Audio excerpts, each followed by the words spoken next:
Free audio post-production by alphonic.com.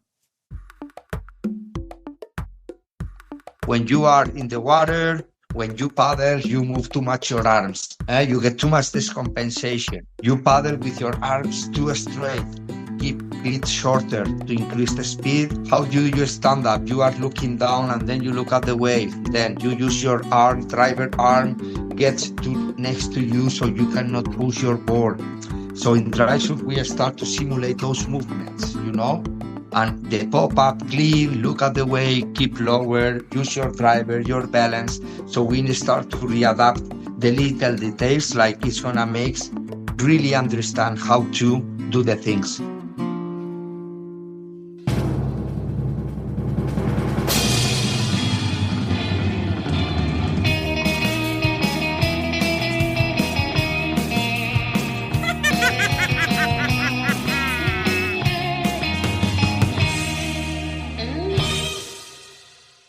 Yo-ho! Hello everyone, welcome to our first episode in a foreign language. Woo, exciting.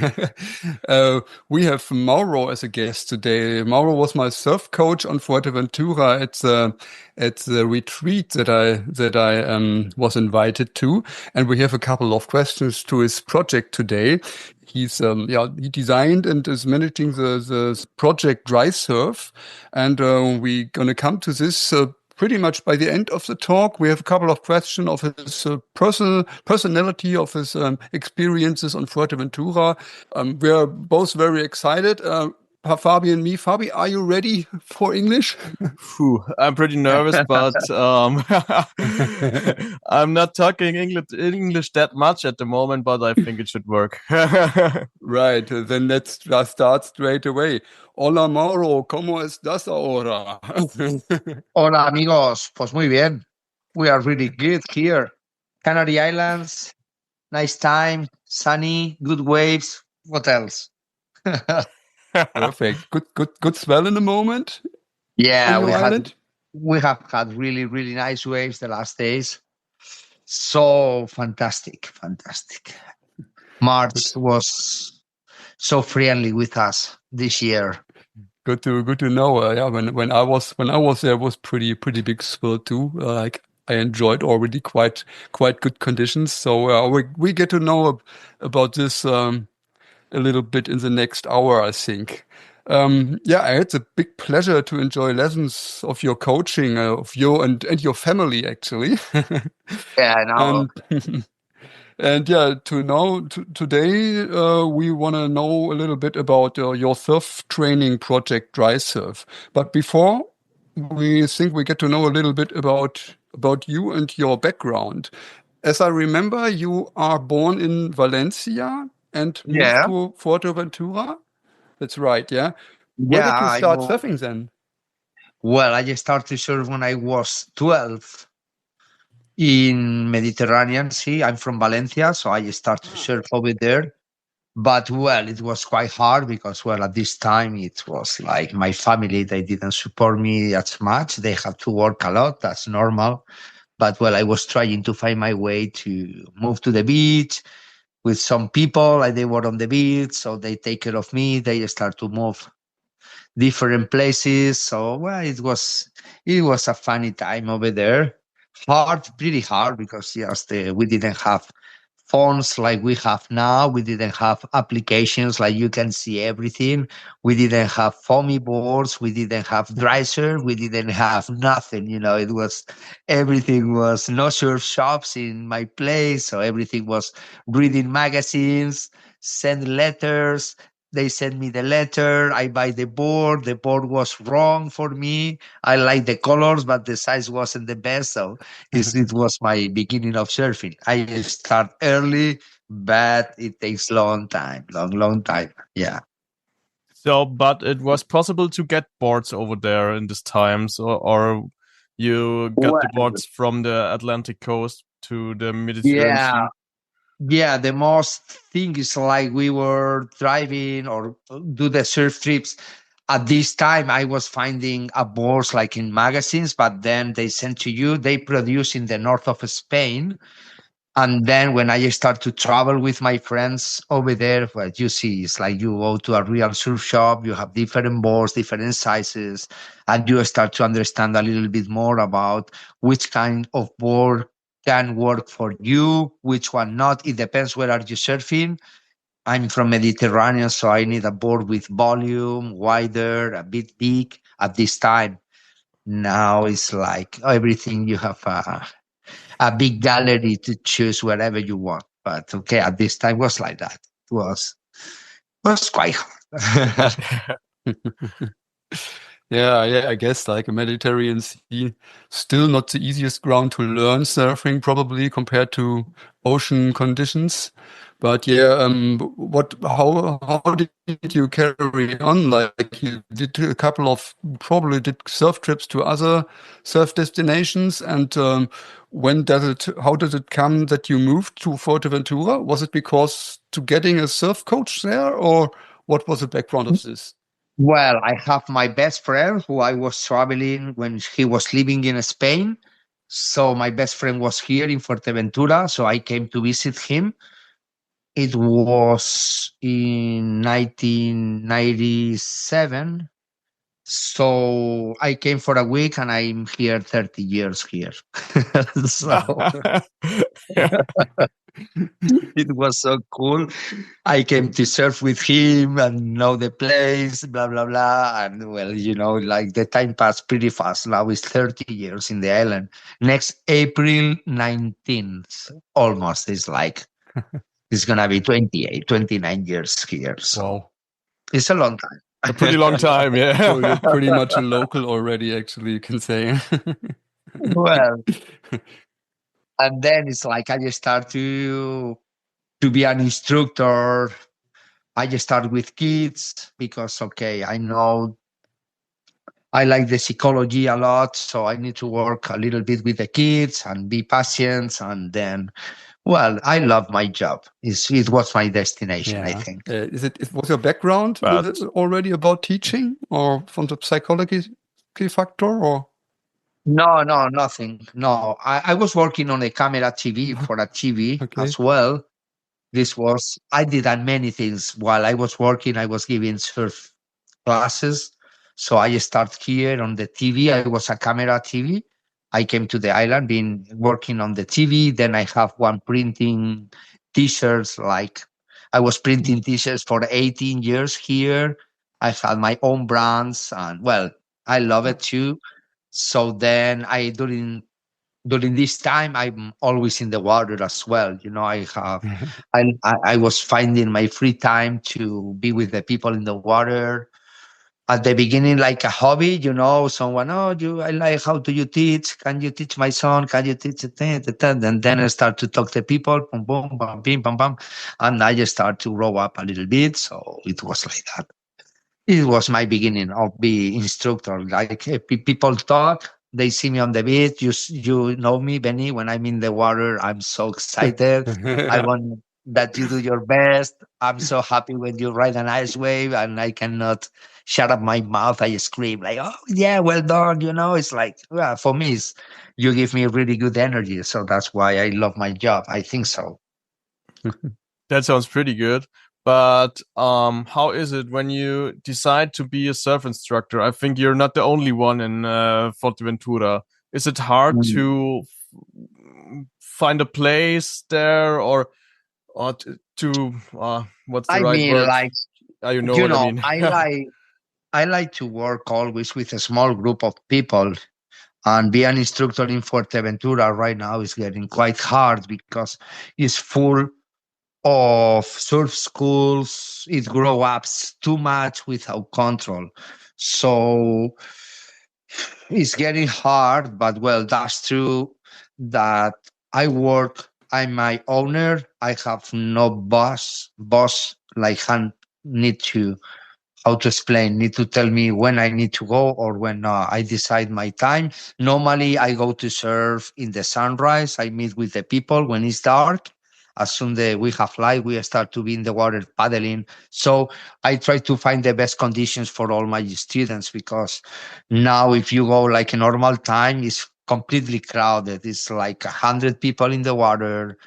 it's like a big companies. They want to make money, and it's like, I understand that it's a business, but for me, more than a business, it's like a culture. So I prefer always have a small groups and give my best tips that I can, show the waves like they can surf. Almost I like to go to the places that I can go, because for has classes you cannot go all the waves. You have some waves like, okay, you need to give like protect your students, like understand the spots, easy spots, but good waves at the same time. But when you go now to the beach and you see start to come surf schools with 3 vans, 8 people in each van, you see it's like if it happens with 4 surf schools, you're going to find in the water 80, 90 people. And well, for me, it's not my way of. I know that they are nice instructors as well. I know many of them, others not. They only go to surf and let the students in the water like a ducks.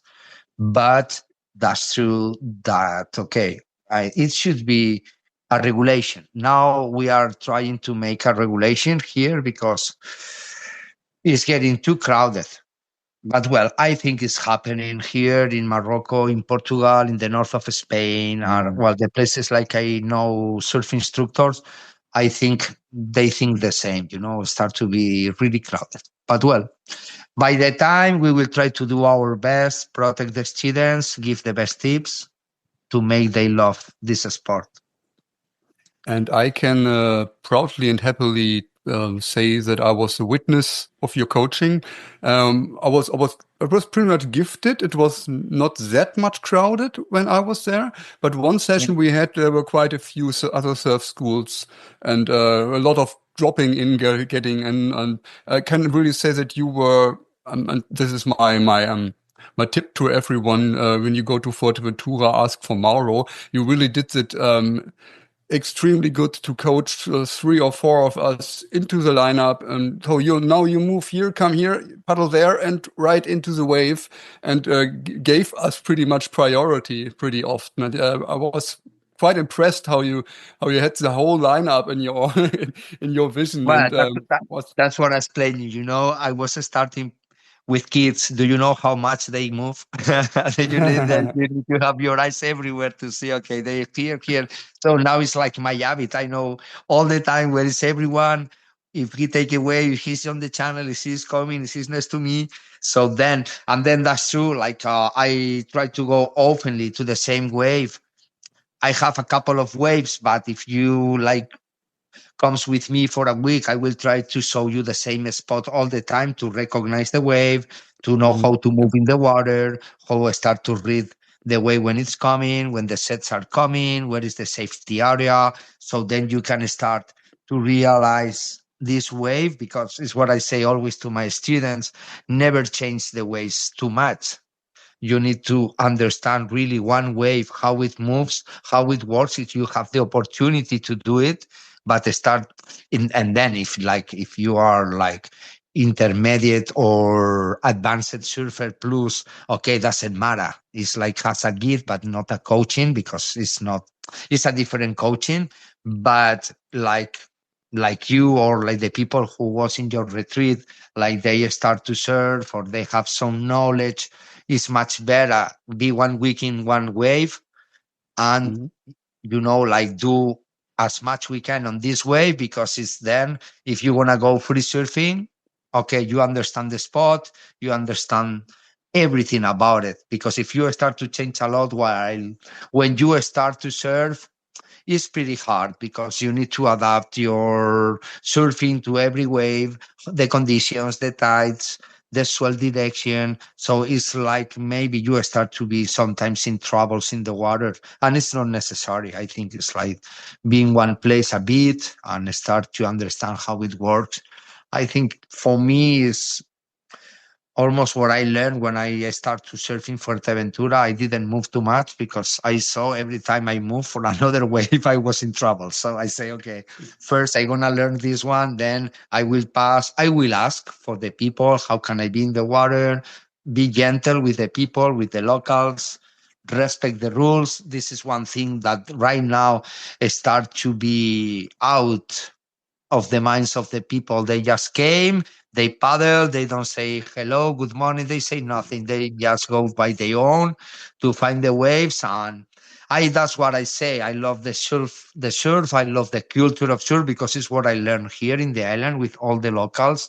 They saw me, they were so friendly with me. They were hard at the beginning, but they were at the end they accept me, in this community. And I think right now this is start to be lost. The people start to lose the rules and the education in the water. But we need to work on this every day, and with good words try to explain that we have rules. And it's the same like when you drive a car. If you see one stop, you don't pass, you stop. And here is the same. We have rules. If I have priority, don't paddle the wave. Or if other has the priority, I don't gonna paddle the wave because the accidents happens. But okay, let's work step by step to recreate all the culture, and we will try to do our best for sure.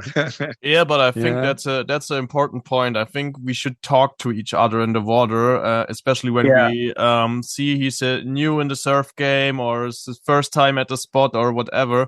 We should talk to the guys. Hey, that's the rules. I had priority. You dropped in, but me, for example, when I'm in the water with someone in the lineup, I always say, when you paddle, if I want to ride a left wave, taking your right, who is paddling? Always take a look who is coming, because it's the rules. And when I'm with my students, they start to paddle, or when the set comes, I tell to them, check the priorities. How many surfers are before you? Check.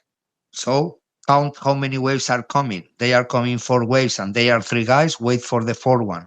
Don't paddle the first, the second, and the third, because you're going to put problems to the other surfers. So I think it's important. Always the instructors talk about the priorities and the rules since the beginning. The surf etiquette is such a big thing, I think, especially when you're a little bit more into it already and you go on your own. It works in both ways. Like when I went out with you, it was really cool that you positioned me pretty much on a place where to go, and then now start and already and also gave me some feedback if there are people around me. When I go on my own, I'm mostly sitting somewhere in the lineup and never catch the good wave because not brave enough to go there. And then it works in this way that I'm not catching waves, though I could do, because I'm always scared that I'm dropping in people and stuff. And that many, and the other people, of course, if I took good waves then and people dropped me in, and that pisses me off then, and it's always it works always in both ways. Like surf etiquette is the biggest thing actually.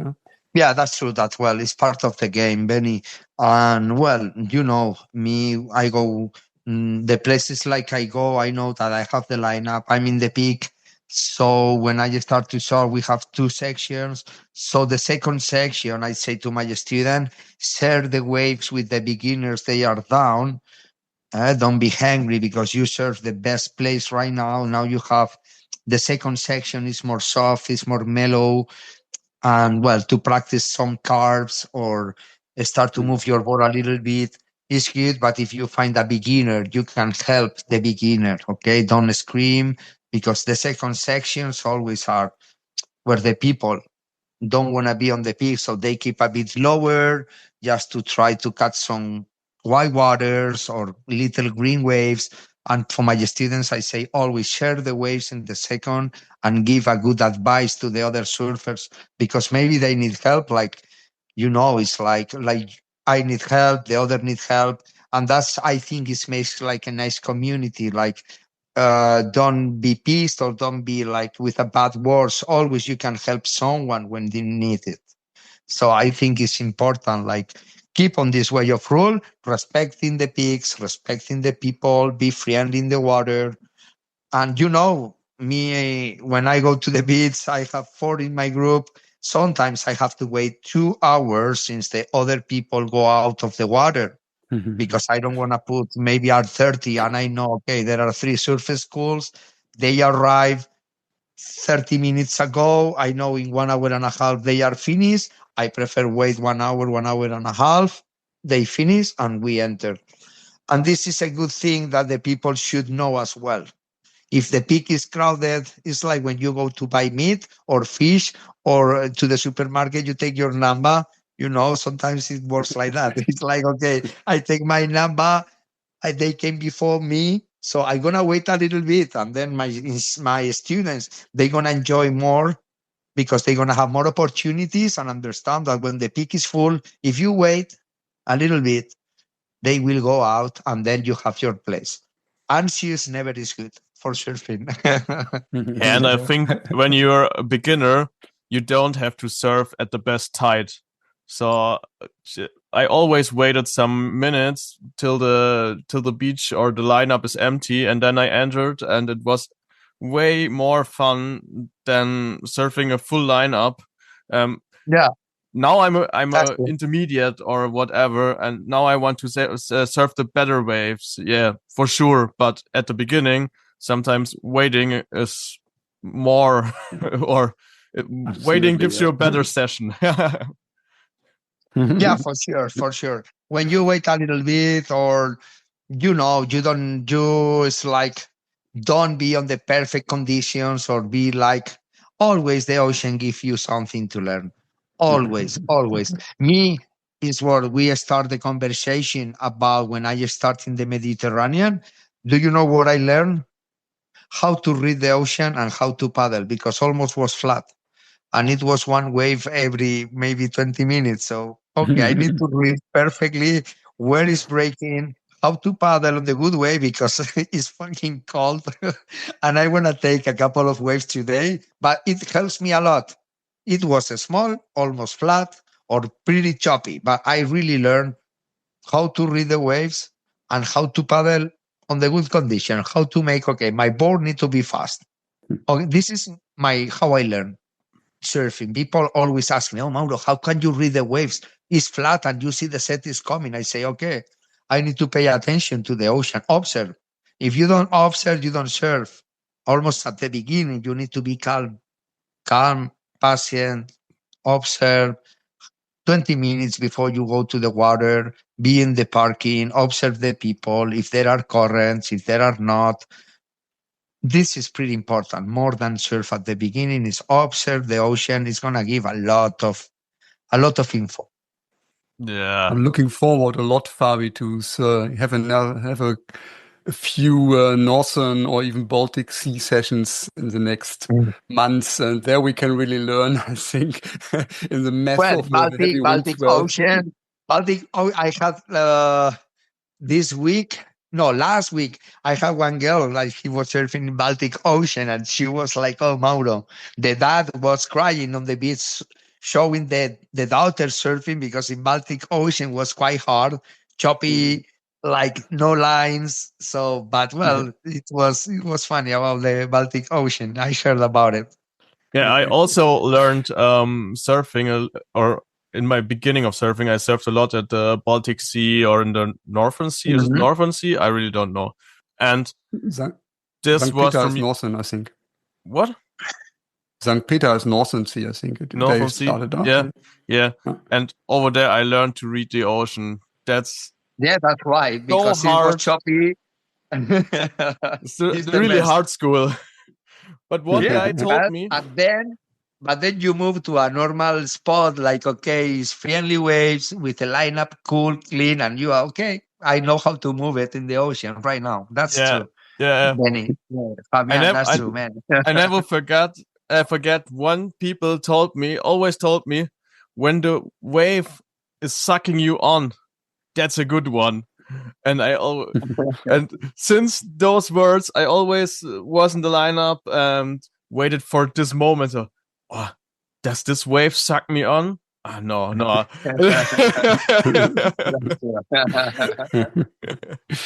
Yeah, better than it fuck you off. Yeah.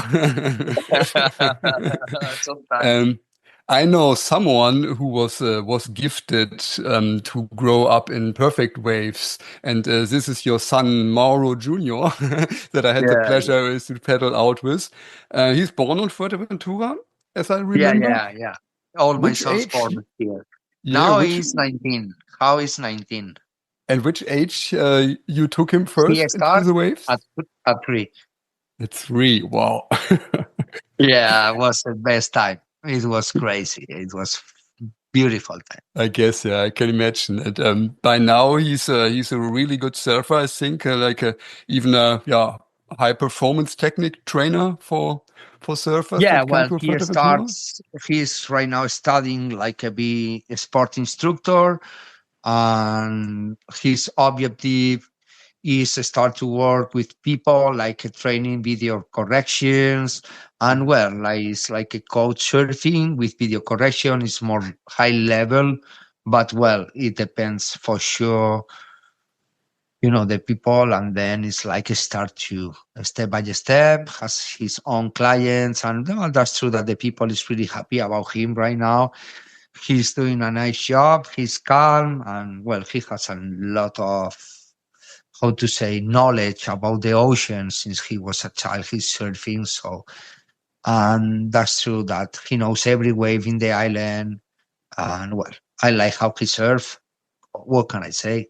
and and for sure, well, I'm pretty proud about him. He's doing a nice job. He's doing. He really accepts my words when they start to surf about the culture, about the respect. So for me, it's really important how he give the classes to the others, and well, the people is happy. I'm pretty proud about him. Yeah, that's true. Was a big pleasure with him in the water. It was just me Yeah. and him as a And single for me too, coaching. because with my son in the water, he's having a class next to me, and for me, it's like, come on, I love it. I love it. Today he was with me twice. At 7 in the morning, at 11, we have 2 classes, and it was pretty cool. And yeah, he did a nice job. What do you think? Who's the better surfer by now from you? Sorry? Who's better? Who's the better performance surfer, Mauro Junior or Mauro Senior? No, Mauro Junior, please me. It's like, come on, my surf is too old. I have a old surf. It's like I don't like be aggressive anymore in the water. It's like I like me more round surfer, calm. Like, okay, it's not my son destroy the wave. I no, I can't right now. Me, I'm more chill surfer. Right now, it's more quiet for me. Was definitely very, very cool with him in the water. And a 19-year-old kicking my ass into the wave was wow, yeah, it was good impressions and really good memories. Like, yeah, say hello to him, by the way, later on. Yeah, for sure, for sure. I will talk with him later. Yeah. As a coach, I can pretty surely say that you love your job as a surf coach. I felt this extremely. Anyway, it's a quite exhausting job. How difficult is it to motivate you sometimes and to transfer this energy to your coaches, as you definitely did with me? Yeah, well, it's hard, but at the same time, it's so grateful because you say this about the energies, when you are with the people, and I know that I need to catch the energies of these people because they are fierce, or they have not they don't really trust about them. So I need to change those energies and say, okay, let's do it, let's do it. And at the end, when you see the results, it's so grateful. It's like it makes you alive. This is the word. I love it because when I finish every class, I feel alive. Sometimes it's like the people want to show, or the people was thinking I'm gonna do, or but it's like I say always, be in the water, it's enough. Paddle on the good way, understand what are you doing. When you stand up on your board, smile, please. It's my sixth step. Smile when you stand up on the board. Let out the stress. That's why we go to the beach. That's why going surfing to let the stress out. What you cannot do is go to surf and get more stressed than when you were out. So it's not necessary. We go to the ocean to have fun, to be a family over there, have fun, enjoy, take out the stress, do some sport in the nature, in the ocean, and everything. Every moment in the water is incredible. So we need to do like in this way. This is for me the most important. Don't be angry. No, I couldn't. No, no, no. It's okay. You were trying. Tomorrow you will have another result. But it's like that. Surfing is like that. You are today here in the top, and in 3 days you're gonna be completely down. Then you go one more step, then you go down, then you go high, and it's like that. It depends for many things. I think it's like that. Well, I have one question about that. I'm also giving, I'm giving skate lessons, and I have the feeling that the people have not the energy or the effort anymore to go this way. So I always tell them, today you have the best ollie, and tomorrow you don't know how to do an ollie. But in 4 days you have a better ollie, and in 5 days you again don't know how to do an ollie. And that's such a hard way, because you learn it, you forget it, you forget it, you have to relearn it. And that's the daily struggle. Do you think in the surf business, or in the surf business and in surfing, it's the same, that the people don't have the effort anymore? It's the same. It's like they want. But it's normal. It's what you say. You have a nice ollie, then you don't remember. But I think like sometimes it's because your head, you press too much. You press you too much, and at the end, it's like you translate this nice time to a competition time with the others. You know what I mean? Yeah, I understand. And I think, or in my opinion, the younger guys are Sure. don't feel the vibe anymore. I don't have to say. I don't know how to say it. The young people is the hardest way to work, because it's like I say always, you never gonna be a pro surfer. It's impossible, when you are 16 or 17 or 18, forget it. You're never gonna be a pro surfer. Okay, put it in your head.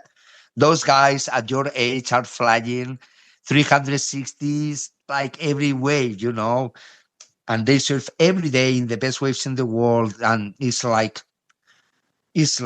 much better focus, not in being a pro surfer, like more focus in have fun every day and learn one sport in the nature.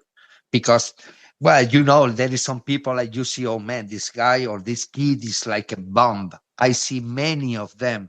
Oh, they are like a bomb. And in 4 years, everything changed, and they don't know what they're gonna do. So I think the best option is enjoy every day. Like you go surfing, objectives, small objectives, never high objectives, because a small objectives you can do it. High objectives will stress you. It's gonna stress you for sure.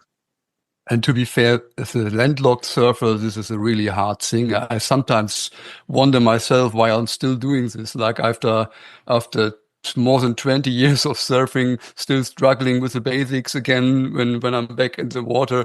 Sometimes I wonder why am I actually doing this? And so I can pretty much understand that other people, they say at some point, okay, no, I'm going to stop now. It's just senseless. But yeah, I love it. And I'm always happy to be back in the water. Benny, because sometimes these kind of things has a really easy solution. Easy. For example, in your case, you surf every maybe 1 week, 2 weeks per year, or 1 month per year. No, more or less. Yeah. So how can I keep my surfing alive? When you enter in the water, hard, soft top with volume, big. And you're going to see when you are in the water, you can paddle, you can stand up, and you can laugh. You can be happy. Absolutely. But if you go to the water with I don't know, 6'10" or 6'4" with no delitros, and then you start to struggle, and it's like, come on, I lose my week. But in case you have 1 week holidays and you don't surf oftenly, so hard, like big board, volume, soft top, and go surfing. That's it. And go again. And it's the best way to have fun. I think so. Yeah. Me, Don't at care. my age, my balls are 72, 55 liters, 21 wider, because I know me. I have an injury in my back, so I cannot be anymore. So, okay, I'm going to have fun. I'm going to take my waves. I'm going to just chill on the beach like I want to surf like this. I think I find my way to surf.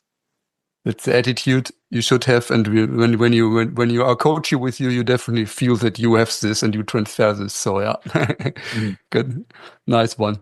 Yeah, Mauro, we already talked about surf scene of Fuerteventura a little bit. You mentioned a little bit about it.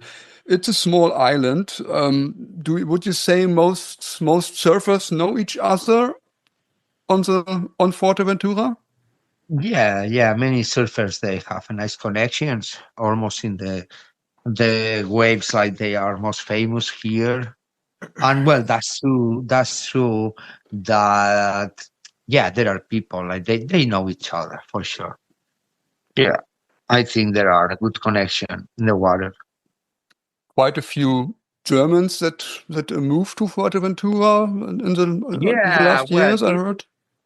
right now it's like we have more Italian, French people moving to the island. But when I came here, it was like Germans was a big community of Germans living in Fuerteventura. And well, all in the south and in the north shore.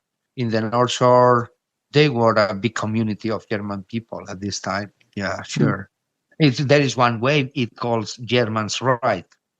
Oh yeah, the wave, yeah. That's why, because the locals were in El Hierro, the left, and they start to serve more in the other sides, So it's one left and one right next to. So it was many German people surfing, and the local people, it calls German's right, because it was full of German people surfing over there. That's true that they surf as well on the left and in the other, but they prefer be there. Maybe of them, they were regulars, I think. So that's why. And then they surf over there since long time, and it has the name right now. It has the local name. It's like German's right. Derecha de Alemanes. Yes, that's Yeah. true. Oh, that's Probably nice. not in coincidence. I guess they huddle together just. No, but it's nice. I think by the time the German people community, when they arrived to Fuerteventura, it was another time. I'm talking maybe about 45, 50 years ago, or maybe more. When I came to the island, it was a couple, but I'm sure like before, it was quite different here. Yeah. At the This moment, island grow up too much. At the moment, I have the feeling that the most of the Germans are traveling in the winter time to Fuerteventura, and when it's summer, they're traveling back to Portugal or whatever. I know a lot of them. I was in a community. They always travel in wintertime to Fuerteventura, and back in summer they come back to Portugal. Yes, because well, that's true that Fuerteventura is quite windy in summertime.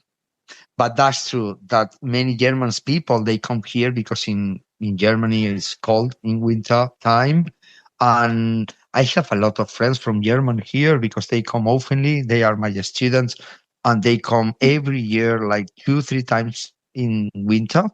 So right now, next week, they are coming one couple, like I meet them 6 years ago, and they are still coming. So, and that's true that in winter time, many German people or from Europe, normally, they come to Fuerte. Yeah, because, well, the weather is good, the waves are good, so, and the food is pretty good. Oh, that's pretty cool. Fabi just got kicked out for a moment, I think. He will be back I guess I carry on. Do you know our local German Olympionique, Tim Elter, personally? Actually, Well, yes, I know Tim Elter. My sons were studying with him in the school when they were kids. Ah, right. Yeah. My daughter more because she was, I think, in the same class like him. So, but well, it's like Tim Elter is one of the guys. Like he started to surf when he was pretty young, a kid, and then he do the formation to go to the competitions. Well, you see now he's on the German's team of surfing. He was in the last Olympic time. A nice job. He is still training. Well, he is people. Well, everybody knows Tim Alter here in Fuerte, almost the local people.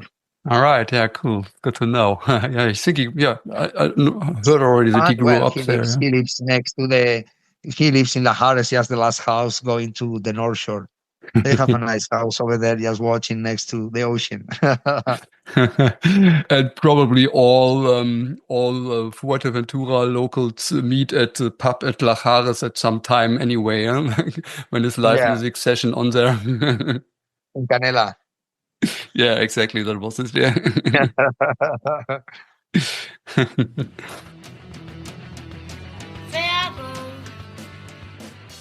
So, Fabi, something is missing. We even if it's in English, we're going to have a commercial break. And this is going to be in German, so we swap a little moment to our home language and have some rest from the English language. Ja, an der Stelle wollen wir einmal noch mal wieder kurz auf unsere Surfkarawane, unsere kleine WhatsApp-Community hinweisen. Ich bin ja total geflasht. Im Moment vergeht kaum ein Tag, an dem nicht jemand schreibt, dass er gerne in unsere Gruppe möchte. Also da möchte ich gerne die Werbetrommel weiterrühren. Nächsten Termine sind im Mai angesetzt. Also erstmal haben wir einen Surftalk-Termin im April voraussichtlich und dann im Mai. Wer mehr wissen möchte und vielleicht mitkommen möchte zum Surfen mit uns, der meldet sich gerne bei uns. Fabi, ne? Ist gerade echt was los in der Gruppe. Ja, ich find's krass. Also tretet gerne der Gruppe bei. Wir freuen uns. Wir sind total stoked, dass die wächst und gedeiht. Und ich und Benni sind ja sowieso gerade am Planen, machen und tun und gucken, dass wir da euch demnächst noch deutlich mehr zurückgeben können und noch mehr mit der Community connected sein können. Von dem her lohnt sich's beizutreten und in naher, ferner Zukunft schwer zu sagen, kommt da noch mehr. Ich rechne mal mit nach der Sommerpause noch ein bisschen hin, aber die Pläne sind groß, ja. Daher, genau. Seid als Pioniere dabei in der WhatsApp-Gruppe. Dann an der Stelle auch gleich nochmal einen kleinen Gruß an die liebe Lina und die liebe Anna, die mich ja überhaupt erst mit Mauro in Kontakt gebracht haben. Hört euch gerne mal die beiden vorherigen Episoden dazu an. Da geht's unter anderem um das Coaching-Retreat auf Fuerteventura, das wir nur allen empfehlen können hier. Ich war da ja Influencer-mäßig als Gast am Start und kann nur sehr positiv drüber berichten. Von daher geht gerne auf diese Episoden zurück. Verlinke ich euch auch nochmal in den Shownotes. Da wird Mauro auch schon das ein oder andere Mal erwähnt. So, und weiter geht's. Werbung Ende. Yeah, so at this point, we actually meet again with Mauro because in the last session, first Fabi's internet connection broke down, and then Mauro had to go to a nice appointment. He got a massage actually in La Jares, so we didn't want to keep him from this, and we carry on now. So don't wonder if the sound maybe differs a little bit. Mauro, how was the massage last week? Well, the massage was great. Always is good. You probably need this at some point as a instructor all the time in the water, I reckon. Huh? Yeah, that's why every week. Ah, sounds good. I could live with this. Yeah, I just have a couple of more questions about surf scene and tourism on Fuerteventura. What do you think actually about the more and more tourists that come to your island?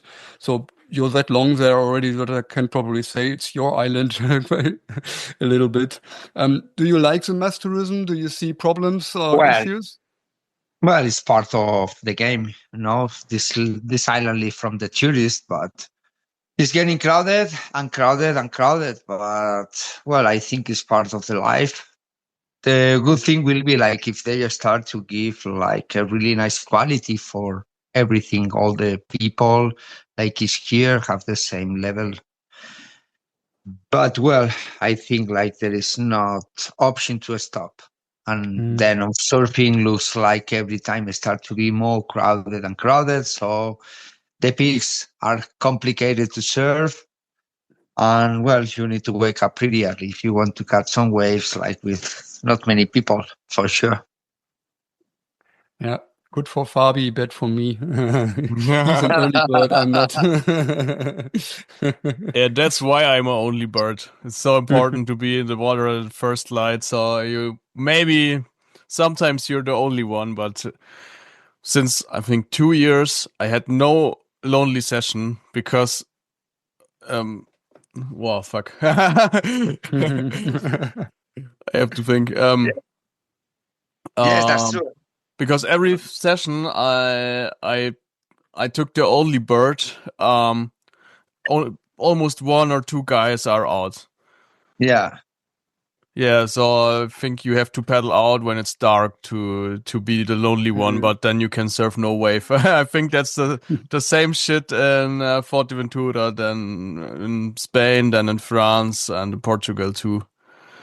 Yeah, and right now it's like that. Right now it's like you wake up early. My first class, when I have them, it's like we meet on the beach dark, and we go with the first light of the day because it's the only time like you can really join some waves with less people in the water, and then it start to get too crowded. But well, it's part of the game. It's like we need to adapt day by day. Start to adapt. Choose pretty good or read good the forecast to decide the place to be and the good tide, and then cross finger and hopes be like 1 hour, like not many people around. But well, if the people know the rules and the people know how to be in the water, you can manage.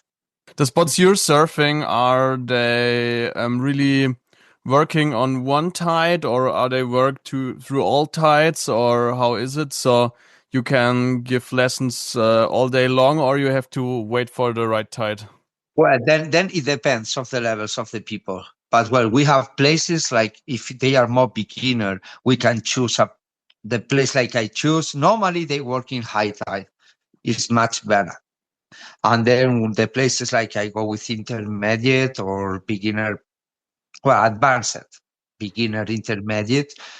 So I like one place, and I go always in low tide to mid tide. And then if the level is a bit higher and the conditions of the surfers are good, we can surf as well in high tide. But Okay. the wave change a little bit, is more deeper, faster. And when low tide, the wave lets you more time to think a little bit. So yes, it depends on the places. But normally with our reefs, normally they work in one special tide, or low or mid or high. Okay. Yeah, I always love to see that, for example, in Denmark on breaks where the tide don't depends. So the classes can go all day long to the water. Yeah. And yeah, like in Fuerteventura, you have a big tide. So it's really And hard. now it's crazy. These days are crazy with the full moon. They shit. are pretty big ones. So that's true that if, for example, if I surf in a wave, like it goes in mid tide normally, with this kind of moons, the tide is too low. So the wave doesn't break like it breaks, but it's kind of different. And then it start to grow up the tide. So it passed pretty fast the time, to surf because they are too big. So low. Normally mid tide you can surf, and right now mid tide looks like a high tide. So it's It's, well, more complicated, but choose the good times are always the best. Yeah, I love the super tides because sometimes there are some waves Some you waves can't like surf. nobody knows, and you know that Yeah. in this tide works. That's Yes, true. yes, I love them. Yeah, this sounds good. Yeah. One thing with the early bird surf in Fuerteventura is it's quite nice that you can actually go for wild camping there. Like lots of camper vans Wow, blocking the this is spots. And it changed a lot since I think 5 years ago. It was just a couple of them, but right now, wow, it's incredible. We cannot park on the parkings. It's completely crowded of campers, vans in the first line of the beach. They don't park like this. They park like this to have the beautiful views, and they take all the places like we normally park our cars. And now it's like sometimes you don't have place on the parkings to park. Right now, it's getting crazy. It's too many people, but it's like there is no regulation about it. It's like, oh, you go, you stay, and nobody can say nothing. It's an anecdote. I was there like 3 weeks ago. I arrived to one beach. It was cold to be here, not like there. But in the morning it was cold. We were like that, in the sunrise. And I was talking with my student, oh man, it's so cold. Come on, let's move. And one guy out of the van, hey, you wake up me. What the fuck? I say, what, man? This is not an hotel, this is the parking for surfers. We don't know if you are in the water or you are shitting around the island, we don't know where are you, you cannot go out and screaming to me because, we are here. It's like, come on. It was, I promise you, it was like, I can't believe it. I can't believe it. Yeah, I and guess especially in such situations, I can understand localism because that's not cool. So you're parking on a normal parking lot.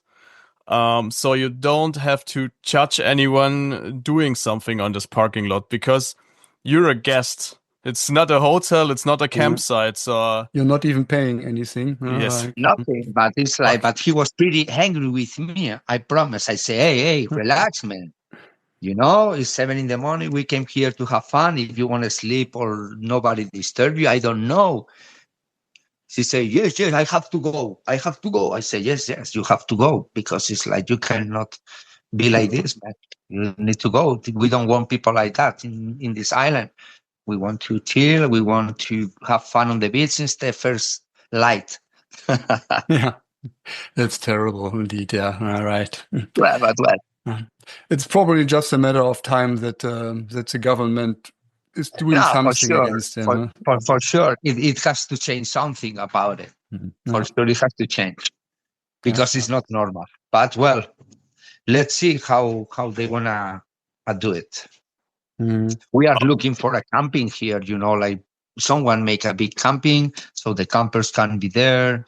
And it's like have control about it. But we will wait a little bit more. yeah, I think there will be the same things like in Spain with the I don't know how it's called to the bar that you just can drive with a 230 van under it and with a bigger van. Yeah. Fucked up. I think something like that will be there soon. Yeah, here is like 3 entrances to go to the North Shore. So they should do something like that. Or pretty easy actually to control. Yeah. Me, I was thinking always like I'm ready to pay money for surf here. I mean, like just to keep clean the places, has something to do pee or your shit or something like, because it's pretty wild. Everybody do whatever they want. It's pretty windy. Plastics fly, bottles fly. It's like too easy. Plastic bags fly.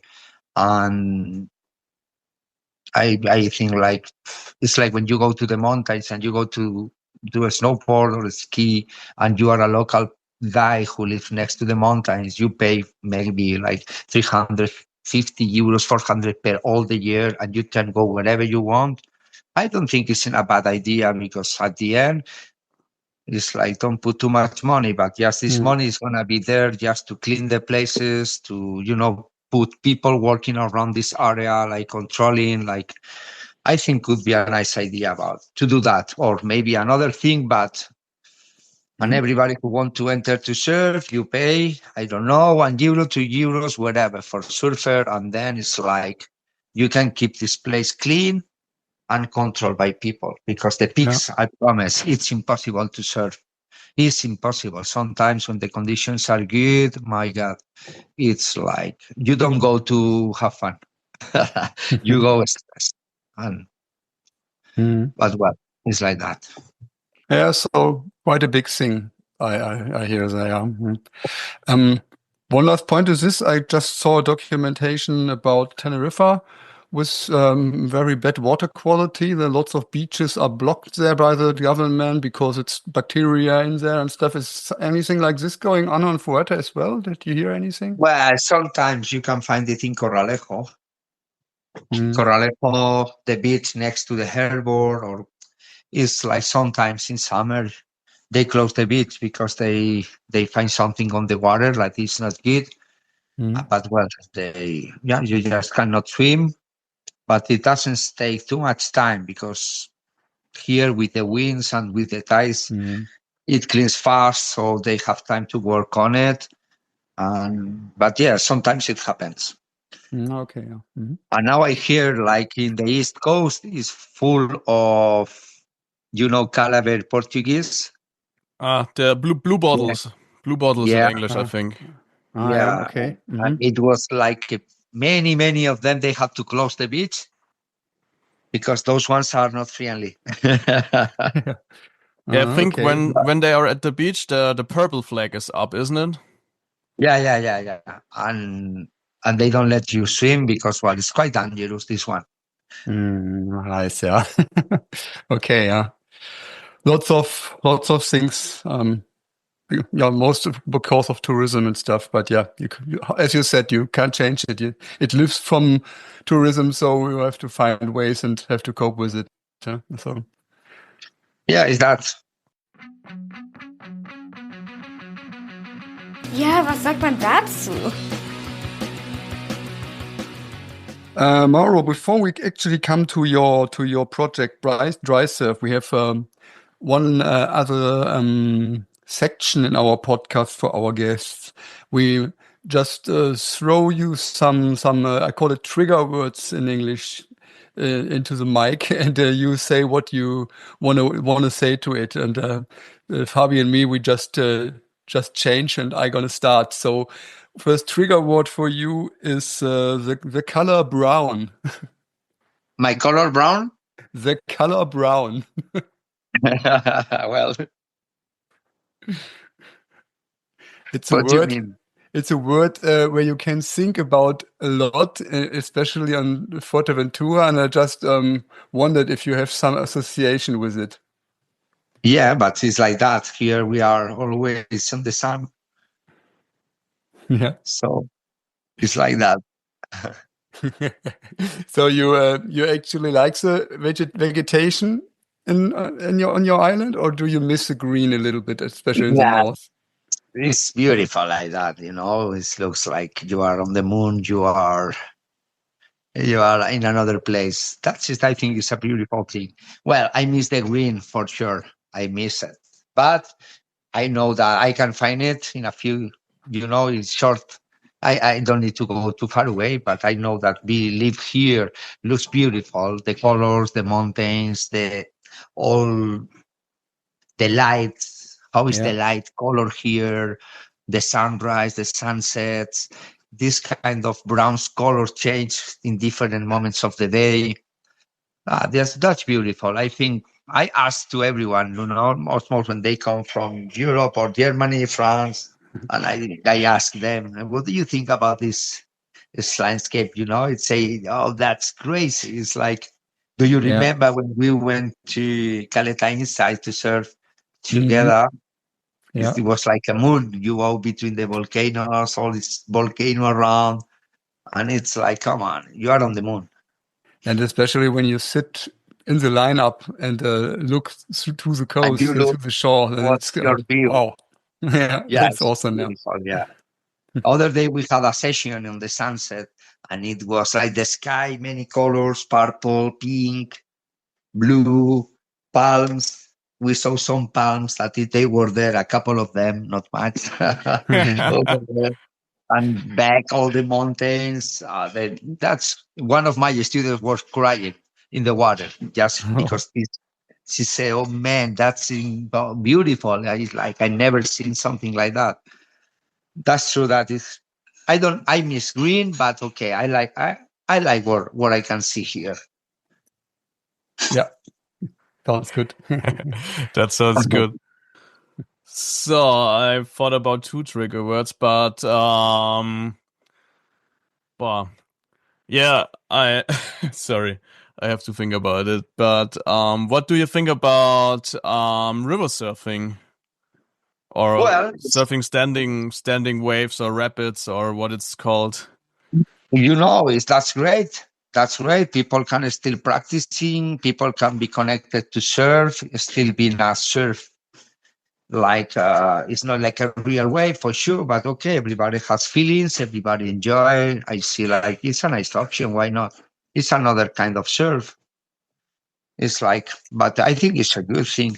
It's a good thing just to keep in touch. Okay, they are not a real waves, but it's like the feelings. How do you feel over there? And well, it's like adrenaline, and I think it works as well for the mental people. Yeah, I do it a lot. So Here, because I'm living near Munich, so I'm in the mecca okay, of river surfing. Yes. yeah, that's Um, good. you ever had a student who was a river surfer, or you ever got in touch with a river surfer? Yeah, I have like 3 guys from Germany as well, and they surf this kind of waves. But that's true that if the weight goes a bit different because you need to put a bit more weight on the back. And then when you are on the ocean, it gets a bit confused, It's like, okay, Yeah. it's front, it's back, it's front.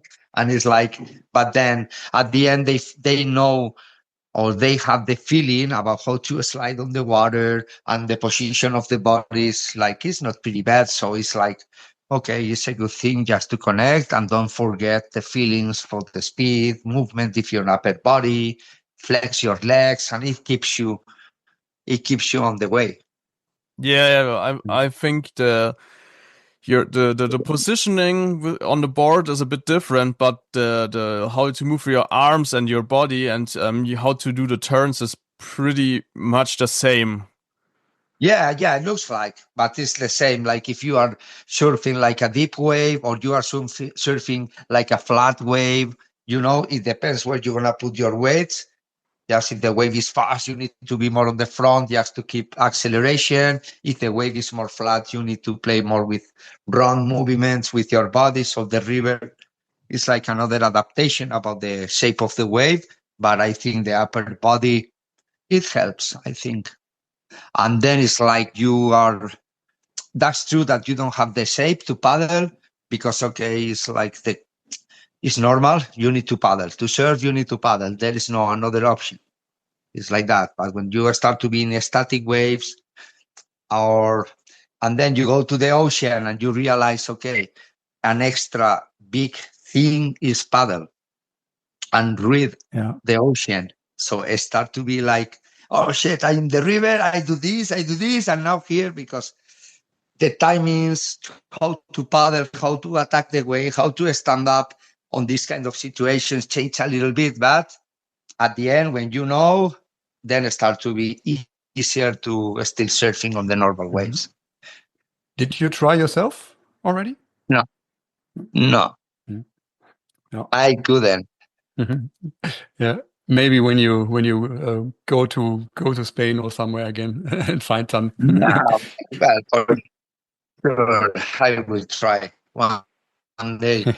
I have my 2 sons and my daughter. So I just spend all my life working for them. They go to study and our holidays always, to them. So then it's like, okay, I need time for me to. This year I go to Maldives with Mauro Junior. We go together. It's my present for him because he was studying too much. He did everything pretty good in a good way. So I promised to him, like, we're gonna go there and we're gonna spend a couple of days surfing together. And well, this is my trip since long time ago. Yeah, I think so. Sounds great. Yeah, sounds pretty good. I have a little bit the kind of the silly trigger words. So my next one is sunburned tourists. Yeah. Yes, that's true. That's true. Here is crazy. The sun is, and they are like a lobsters. In a few, like in one day, you know how many days this guy is in the island. So you probably see quite a lot of them, yeah? You see one lobster walking is 1 day and a half in the island.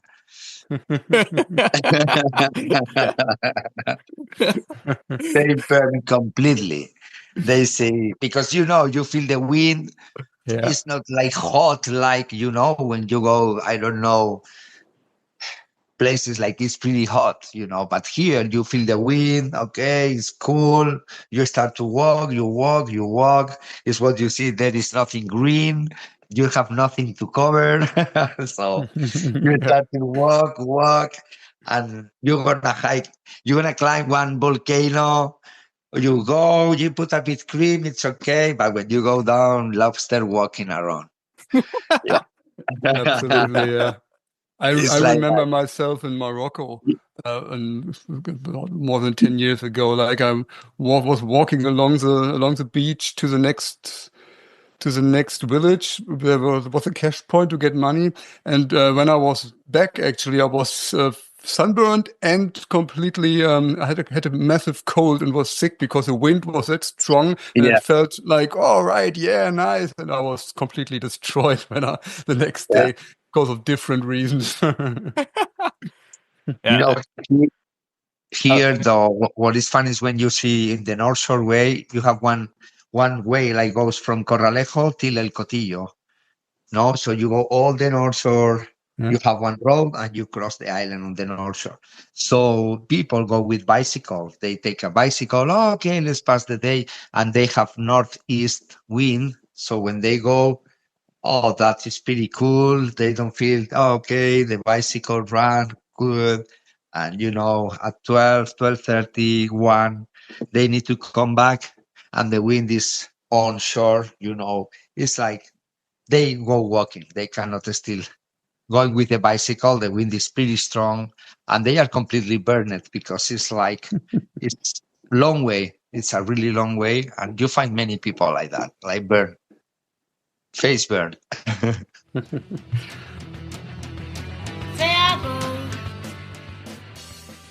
Fabi, Sonnencreme, verbrannte Touristen. Was fällt uns dazu ein? Ich fall mir dazu ein. Und die Lösung, hast du da auch was? Ich habe keine Lösung, aber ich glaube, der Mitch hat da eine Lösung und die heißt It's on Sync. Genau darauf wollte ich hinaus. Der Mitch schon zweimal Besuch im Podcast bei uns und oft erwähnt, super gute Zinkcreme, ne? Also zumindest für im Wasser. Mauro hat eine ganze Menge angesprochen, wo man auch an Land einfach nur verbrennt. Da schmiert man sich vermutlich nicht unbedingt Zinkcreme ins Gesicht, sondern dann greift die normale Sonnencreme oder man bedeckt es halt anderswo. Aber im Wasser Zinkcreme, richtig gut. Und für Fuerteventura, wo man sich gerne mal ein paar Reef Cuts holt, dann natürlich auch das beste Heilmittel, wie man ja in unserer Folge mit Mitch auch gelernt haben, dass man das Zink sich ja auch in die Cuts reinschmieren kann und dass das besser verheilt in dem Salzwasser. Ja, stimmt. Ne, das Zink, die guten Riff-Cuts und sowas, macht es auch gleich weg. Von daher findet ihr in den Shownotes auch mit einem Rabattcode von 10% auf jedes Döschen Zinkcreme. Gibt es in unterschiedlichen Farben, in einem kleinen Aludöschen, so nachhaltig wie irgendwie möglich es dem Mitch war, das herzustellen, gibt's das zu kaufen. Und damit unterstützt er uns gleichzeitig auch noch im Podcast. Dankeschön. Und danke natürlich an der Stelle auch wie immer an Markus von Freaks of Fashion für das schicke Titelbild heute wieder. Und ich kann schon mal spoilern, Fabi, du hast auch gleich von ihm schon was bekommen, ne, für dein Time Machine Projekt. Da steckt da jetzt auch ein Stück weit mit drin. Ja, ich und Markus sind da gerade in Kontakt. Vielleicht kommt auch ganz bald schon der Time Machine Merchandise mit großem Einfluss für Markus. Von dem her geht bei mir doppelt das Dankeschön raus heute. Genau. Schaut mal bei freaksoffashion.com auf der Webseite vorbei oder auch auf seinem Instagram-Account. Lohnt sich, gibt's allerhand zu entdecken. Werbung Ende. Ja, Fabi, what's next? My next trigger word is sexy surf instructors. So I mean, with that I mean, are you often sexualized as a surf instructor? So the girls, want to date you or something? Well, I have an age, I'm not like a real instructor like it's 18, 20, 25. Like I'm more much your older, son, probably. But yeah, that's true that you see the comments of the people in the water. It's normal. It is normal. It's part of the game as well, it's more like, not how to say. Like, yeah, I can say like, it's like a normal thing, in the water, the surfers, it has like, oh, it's a surfer, but it depends, it depends of the kind of the people, how is, but that's true that the instructors are young, the people come, they are young, so it's like that. It comes like normal thing, For me, I don't I cannot say nothing special about it, almost in my side. Yeah. For me, it's like they have respect about me, or if they think they don't say it, so it's good. But well, it's normal. I can say that is normal. I feel in my son, when my son come with me to the surf classes, okay, you can see the girls like, oh yeah. It's not fun. It's part of the game. I think it happens in many different works. Probably a bit of pleasure and pain, huh? Like nice on a one way, and probably kind of annoying in the other way if it gets too much. But yeah. Yeah. My last is more a sentence. I form it as a question. Actually, it's better. What would you say is the most? So really, just one. The most limiting factor for landlocked surfing getting back to the ocean after half a year or longer. Sorry. What? The most important, most limiting factor for landlocked surfers like me when I got back to the ocean? What is the biggest pain point I have, you think, that I can't really practice at home? Paddle in your board. Paddle on the board is the hardest thing because you lose your shape pretty fast, and the adaptation of the board is you go lay down, you put your back up, your neck, you need to paddle. So this position is quite heavy is what I think. And then when you know how to read the ocean, because you know how okay, but then it's another thing is read the ocean, your shape on when you paddle, and then still keeping your view in the waves, how to choose the good one, how to paddle, how to enter, how to attack the wave. But then it's like, but I think the hardest thing is regulate your paddle, your physics, how you need to paddle. And again, this is, I have many students, like I say, if you have a lake or you have a swimming pool or whatever, 1 month and a half before you are thinking, okay, I'm going to do the trip, foamy board, go to the pool. You can ask the people if you can put the board in the pool. Just you take your leash, you put it somewhere, you stretch your leash when you paddle, and you start to practice those kind of exercises. If you have a lake, go to the lake and paddle over there, because it's pretty important. Yeah, I often paddle against the current in the river. That's such a good practice because as well. You can challenge you to get forward, not to stay on the same position. that's always my challenge to make meters against the current. Yeah, That's a pretty good. That's a really good point, Fabi. I never thought on this because I do this paddling on lakes and stuff sometimes too, but you always feel like it's not the same than in the ocean because there are no waves and in the stream in a river you pretty much have this a little bit more. The water comes from the front and pushes you somewhere. Like this is a really good idea. I never had this before. Then you can do many tricks, It's like connect one big bottle, connected to your leash, for example, on the lake, and you let the water go in and you paddle, so you have more weight behind you.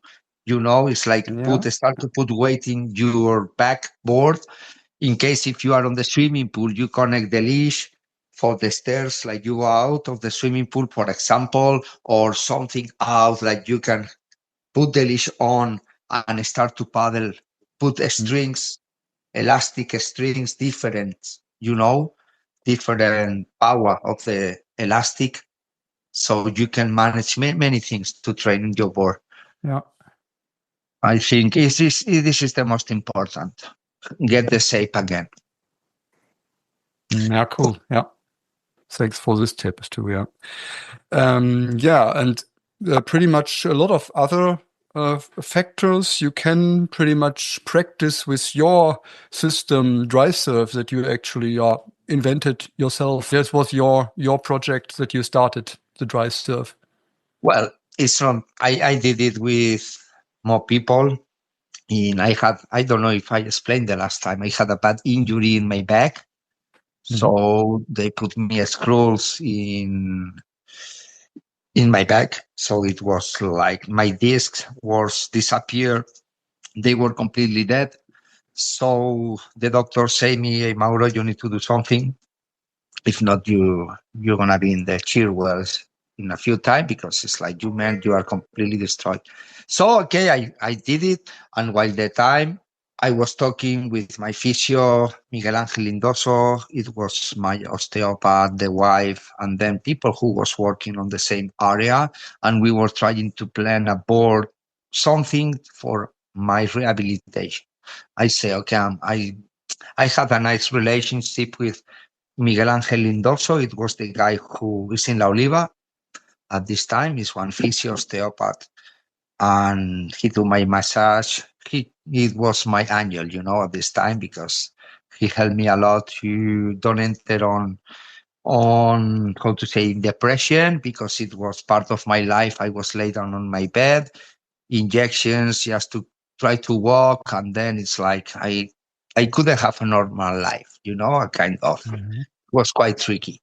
And I love my sport. I love surfing. I love the contact with the ocean, and I start to be like, so we decide when I finished my operation, okay, we were sitting and say, okay, what we can do to recover me, but I don't want to be in the gym again. It was like, I don't want bicycle. I don't want anymore. It was like, it start to be like every year you are on the bed for 3 months, and then you are on the gym doing the same, and you think I'm going to recover, and I don't. And it's like, I don't want to pass again from this place. So we decide to build Drysurf. And yeah, that's true that it helps me a lot to recover all my muscles since the beginning, micro movements. I was up on the board. So I start to receive my balance again. I was working both sizes of my body at the same level, so my back started to get a lot of power. So I recovered pretty fast. I can practice my pop-ups without tension, understanding which muscles I want to use, taking my time, analyzing. And then, so Miguel Angel, his wife, people who was working on this area in CSD, is the Center of the Sport in La Oliva. So they were doing a really nice job with me. So I recovered perfectly. So since this time, people was looking, oh, what is this? What is this? What is this? And we start to explain, people, I want to try, I want one. People start to see it. We make the place like you were. So we put 10 boards of this, and we start to make functional trainings, rehabilitations, surf lessons in Drysurf. And now we sell the product around Europe. It's the place like we have, we can adapt, because if you want to sell it in US or whatever, just send the boards over there. It's quite expensive, but when we start step by step, people is happy. And for me, it's a real good thing, because like today it was shitty. The waves didn't give what we need. That's true that it was pretty bad, the ocean. So we went to the dry surf area, and we were training for 1 hour and a half, pop-ups, how to paddle, balance exercise, games. And we have 1 hour and a half. We have a really nice time. It was so cool. Yes, this sounds good like this. And so the beginning of it was pretty much that you needed something yourself, and it was more about getting fit again for your fitness and all the muscles and that you had to recover. And it wasn't actually to learn surf, so it was more about your physically shape that you. Okay, right. It's interesting, but because I just got to know it as a surfing trainer so far. In this kind of situation of balance, you can increase the difficulty of the exercise, and it makes you work really good in the concentration and really understand how do you want to use your upper body, your legs, your breath, and focus on the exercise. And it's pretty cool, because you work a lot with you. Understanding yourself, you get in peace, it's like calm, but at the same time you have fun, and at the same time you feel that you are working, and at the same time you feel the results. It's like we have many people, it's like I have people in Drysurf, they are 6-7 years, and then I have people for 85-80. I have all of these, and they are mixed. They don't need to be separate ages. They are mixed. They work by their own. They do the exercise in their way. Everybody knows how to work on the board. And it's so beautiful to see this kind of people mixed, doing the same thing, laughing, working, sweating. And it's nice to see like they can connect it. And at the beginning, when you were trying, it's like the board start to shake you a little bit, and you need to concentrate. But at the end, you just don't think about the board. You think about how to move your body, how to organize. And this is the good results of Drysurf. People have fun, they work, and they want to repeat. Yeah, absolutely. It was, so I was really looking forward to it when Lina actually told me about it. And I really felt this is a great start before you actually go back to the water, or even before you go first to the water. As you said, you take a first step on it and you're just wobbling around, and okay, right? I thought I may do this better, but you get used to it, and then we did a lot of different exercises, even like I loved this with passing the ball from one board to the other, passing the balls, the movements, like your arm movement to there, and it was so creative and so so good fun. And the thing that I really loved about it, especially for the beginners, is that actually many people started on there, or our group started on there, and then you sent them. When I have a group, I like not all of them, but normally like every Friday tomorrow I have it. I have a Drysurf class 8 to 9. It's full. We are 10 on the class. So I have beginners, I have intermediates, okay? And then it's like, I like to introduce the way to. If they are new, it's a pretty good thing. Then if I have a group like 4 guys for a week, for example, 5 guys, the first day we go to Drysurf. I need to see how they are, how they move, how is their concentration, how they fears. Because they give me a lot of info before I go to the water. I can see really how the balance work with them. And then I can start to adapt the pop-up in different ways, and they really understand. The most important is show them how to lay down on the board, how to find the stability, how to paddle on the good way, your legs together, being inside of the board, paddle like this. And I explain the difference about bad paddling, good paddling, and without the stress. We are not in the ocean. They pay me attention because in the ocean, everybody look the waves, look the girls, look the boys, look the surfers, and at the end you are talking and they are not really listening you. They are more, I want to be there, I want to be there. And the anxious, they pay attention, And over there in Drysurf area, I can control everyone. If they have doubts, they can ask me, and then how to stand up on your board. We do a step by step and explaining why the things I have to do it like that. When you do it wrong, you see directly where is the fault, why. Yeah. Okay, for this. Okay, so if I hear and you start to really understand, and when you are in the water, when you fall, I ask you, what happens? Before they don't practice with Drysurf, they say, I don't know. When they pass by Drysurf, they can tell you, I was looking down. I grabbed the rails. I didn't push good. My back foot wasn't right. So it's like you have time to really understand. And when you fall, okay, yes, that's true. It's for that. I was, it's really helpful.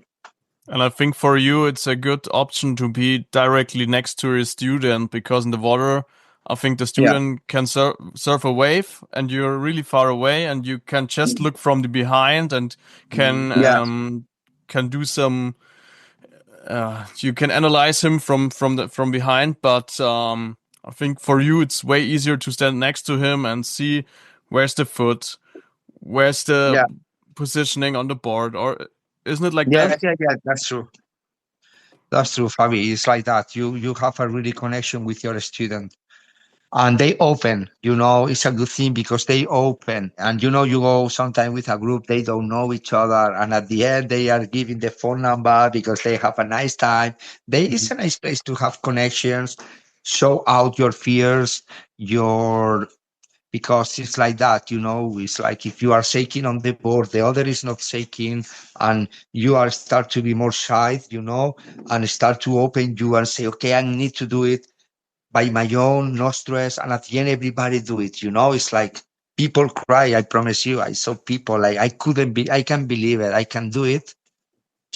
Imagine one girl, I had one, it was 65 years old, and she was like shaking on the no, I can. I say, okay, let's do it.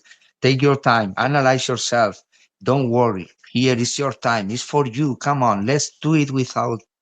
Go on. I'm next to you. I don't gonna let you fall. I'm gonna be with you, and you're gonna support. Hey, come on. She was crying when she started the boom, boom, bah, and finished the pop-up like, what the fuck? It's like, come on, you see? And it gives you a lot of really nice feelings in this area. I love it. I love it, this work. Yeah, I really feel you. I sometimes have some balance board with me when I'm giving skate lessons. And it's exactly the same. I could tell you the same stories. You can tell me, no? It's the same feeling like, oh man, this makes you alive, no? It's like, yes. And you show me that you can do it. Yeah, and I really understand you. You can show yourself there. Like, okay, you put the barriers, you put the walls in front of you, and you need to push these walls and try it. Almost try it. And one thing that I really loved about it, especially for beginners, is pretty much the same you said. You get confident with it already on the dry surfboard, and usually with the surfing lessons, you go to the beach and you do all the practice on the beach. Then people go to the water and do just the gliding and stuff. And actually, you send everyone in there like, you go and stand right up. Like from the first moment, you ask them to stand up, I think, huh?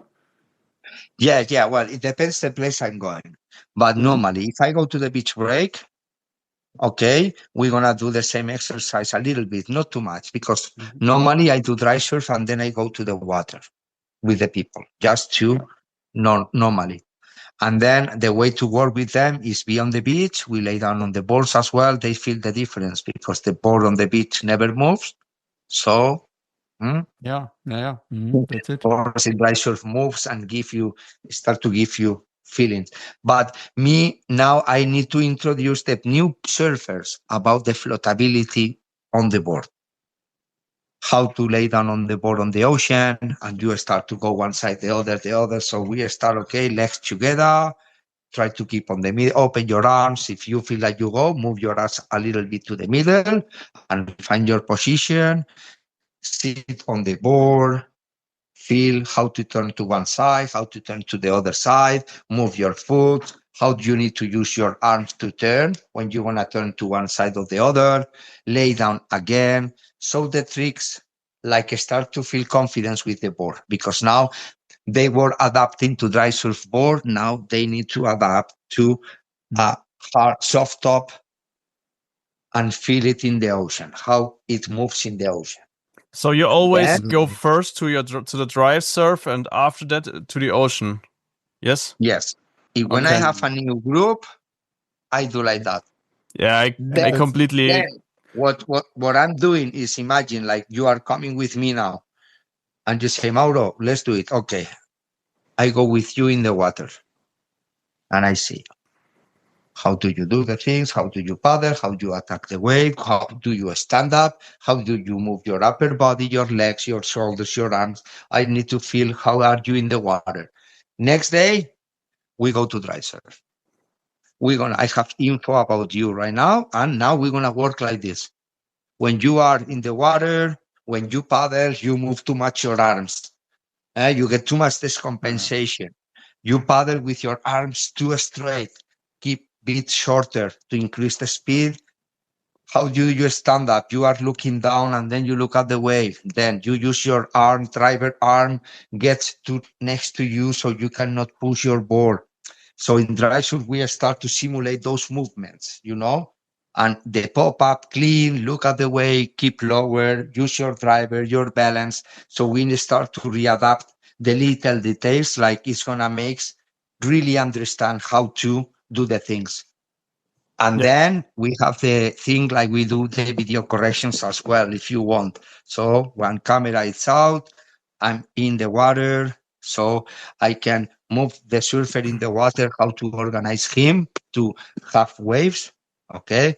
Because many times it's like the people let the surfers in the water, they are out with the camera, they don't know the spot, they are always in the middle, the current take them, so they are disturbing the other surfers, but I prefer being in the water, make you the guide, how to be on this place, cover you in case that you can take this wave and start to catch waves, and then the camera is recording everything, and then we do the video correction.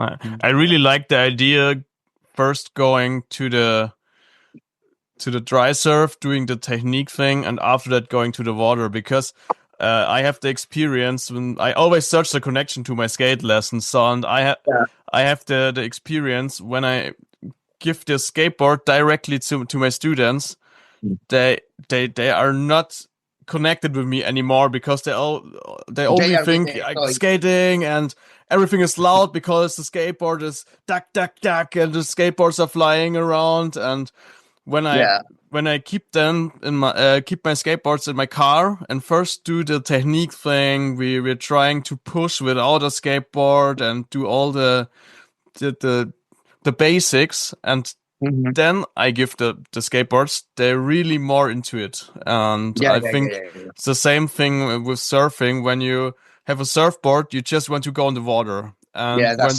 on the Drysurf, you don't have a surfboard, so you don't want to jump in the water, and you are focusing on the technique and just doing the thing. So I'm really into it. That's true. That's true. It's like that's exactly what I meant. You send them to Drysurf, they have fun there and learn a lot about technique, and then go to the water. Otherwise, they go to the water, and actually most of especially the young people, want to get up straight away. They don't want to do the paddling a lot, and they get used to everything. Yeah. you shorten this time a lot with Drysurf. So you of course they have to pedal first a little bit, get used to the board feeling, but they actually stood up on the first lesson, or tried at least, and it's different to other surfing lessons that I saw before or joined myself. So this is really a big strange about it. Like, it's fun at the Drysurf and you learn already about it, and then in the water you have even more fun because you're prepared. Yeah, for sure. You know this, like, we always have like two kinds of students or surfers. Like, someone wanna try, I wanna try because I wanna try surf, and then it's another people like I wanna learn. It's the difference. No, I wanna try. Okay, we can try. I wanna learn. Mm-hmm. In my holidays time, I love this sport. I love the ocean. So it's the different way. Me, I try to teach who want to learn the basic things, because I think there is no one instructor for all the levels. There are me. I know my way of teach. I like beginner people, start to be intermediate. Then there are instructors like they are intermediate advanced, and there are instructors like they are advanced competition. I like to make the big difference. I don't want to have all this with me, because I know different ways of work, and me, I have no time. I prefer spend time with beginners. Is the way to work. Intermediates a little bit. And then is my son working with me. He can work more in intermediate plus, about more technique, aggressive, different kind of surfing. But the thing is, like, I like to teach the people who want to learn. But when someone say, I want to try, I try that he loves the sport. Is my objective. Love it with respect. It's not, okay, I take the ball, I go to the beach. Okay, I don't care, I'm going to try. But man, you can die. You can die. You want to try, you need someone who explain you the basics things, the basics. Because try, okay, you can try for sure. That's why I'm not agree with surf shops, rental shops. They give you a board. I want to try. Where can I go? You can go there. Do you know to surf? No, but I'm swim really good. Okay, cool. We have a problem. Now I'm a lifeguard. I'm not an instructor of surfing. I'm a lifeguard, because you see. And that's why when someone comes to me, I want to try, I try to give the basic things to save you in the water, respect the ocean, and then have fun and try to stand out. Most of them, they repeat. They say, I like it. I try and I like it. So that makes you, I think, Fabi is the same, is for him, it's the same feeling. It's like, okay, I did a nice work because I saw this trying now is a drag for him or for her. Yeah, and you mentioned already the different levels of surfers. Would you say Drysurf is even for advanced surfers still an option? Everyone.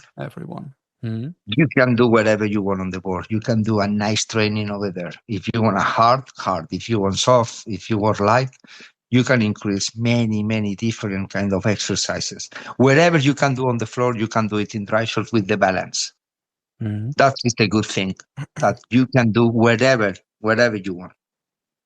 And I think I don't really know if it's the word right in the right word in English, but you train the deep muscles with Drysurf. And I think there are not many options to train them out of the water, because when you go in the gym or something, you just train your strength, and with something like the Drysurf or balance board or everything. The principal muscle. Yeah. Yes. Good point. And Mauro, we mentioned already, surf instructor is a kind of a hard job, though it's fun. But it's the older you get, it's getting harder, I think. Would you say Drysurf is kind of your professional future in working? I promise. I won't finish being in the water. I love it. That's what that's Well, what I but expect. That you're not finished going to the water, but giving lessons. that could be my future dry surf. I love it as well. It's like how to help to resolve problems, how to show, to introduce you in surfing. Then we can do fitness classes. We can do many things, like surf classes, or it's a nice tool, and I think will be my future because Mhm.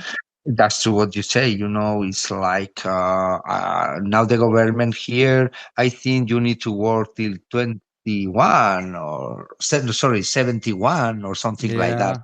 Yeah, I yeah, would like yeah, to be in the water till 71. yeah. I Just for hope fun, that, then. because, well, the politics, I think they put the rules because they are sitting on the seat, on the chair, and okay, and it's like, okay, I can be like that till 25, sorry, till 85 if I want. So the people can do the same. They can, they can, they can keep their job till 71 doing what they are doing. Come on, let's do it. But I will love it. I will love it. But that's true. The dry surf is gonna be my future. I think so. You can get the president of the United States with 80 Yeah. years or so. No, I don't want it. Yeah, but that's what I meant. And you already started selling the system to Yeah. to interesting people in Europe. Um, do you already sold it outside of Spain to other countries as Yeah, well? we have ports in France, in Germany, All right. in Dubai. What else? In Spain, some in Portugal. What else? Maybe I forgot some places. Yeah. Doesn't matter. But yeah, because what I do is my job is be Yeah. in the surf area. Then when they sell it, I know, yeah, they sell something over there or over there. I say, cool, that's really good. I was talking with one German guy not long time ago. I think like 3 weeks ago or 1 month, and they trying here and they want to do something pretty cool. I don't know more because he was just explaining to me his feelings about Drysurf, and he was really connected with, and he want to I start to introduce really deep in Europe. Yeah, So that's cool. a good news because that is as well what we need, it's like the people, come on, let's do it because the feedback, Benny. The feedback. I know the feedback for everyone who tried it, and I didn't never hear, oh, this is not No, good. no, It's no. the I opposite. can't So imagine that anyone. the feedback is good, and I think it could be a nice thing to introduce in Europe. Like many people want to go still surfing, and they live without ocean, and they have the opportunity to still working on balance, practicing the pop-ups. If you have one instructor of surfing next to you, he can still to put you ready for your trip. And then you can do yoga, Pilates, like functional training. So it's like a new thing to work in cold areas, like makes you, feel like you are in the surfboard working, and it's Absolutely. like, it's like, come on, it's like the sun appears. Absolutely. We are going to do our best to help you with this too. We're going to take some links to Instagram accounts that I know that may be interested in this. Like I think there's Okay, lots thank of you so options. much. Lots of Thank you so much. yeah. I think there's lots of opportunities in Europe, like especially in landlocked countries, and people that need this for their projects. Like it's awesome. Yeah. So Yeah. yeah. So Fabi, what do you say? I pretty much gone through with my questions. What about you? Oh, me too. Me too. Lots of information. Yeah, for sure. Well, in case like we are here, I can be, if you want to contact another time, let me know, and we are still working on. Absolutely. I'm gonna be back at Fuerteventura at one point for sure. Like I was there twice now, and I can just agree. Like I'm not sure if I want to live there the whole time because I'm gonna miss in the forest and stuff a lot. Half year, but for a holiday, half. At least for holiday, I love it. It's awesome. Fabi, we may go together one day. You haven't. For sure, I will be here waiting for you. Yeah, for me, it's a big dream to go to the Canaries. I never spent one day in the Canaries, so now you have a nice excuse.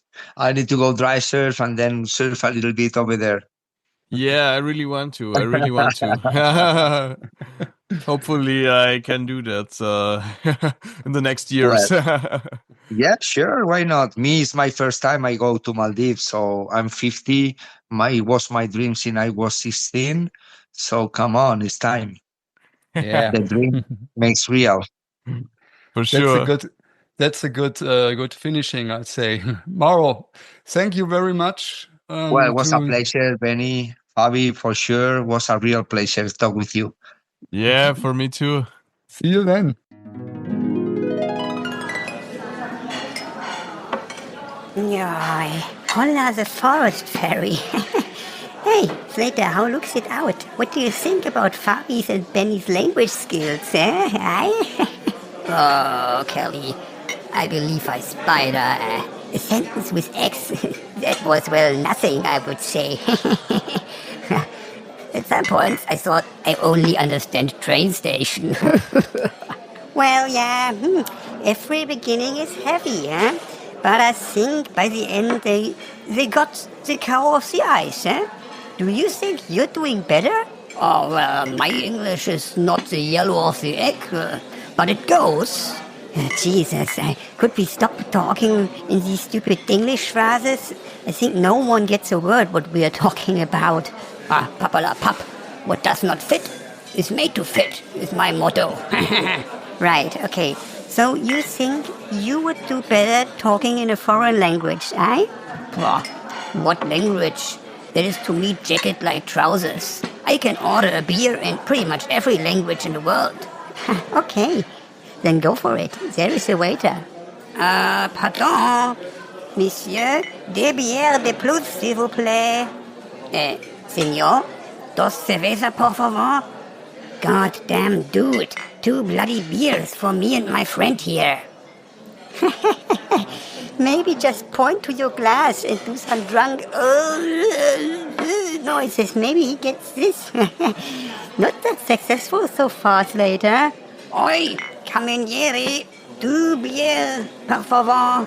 God, for fuck's sake, this is a juice shop here.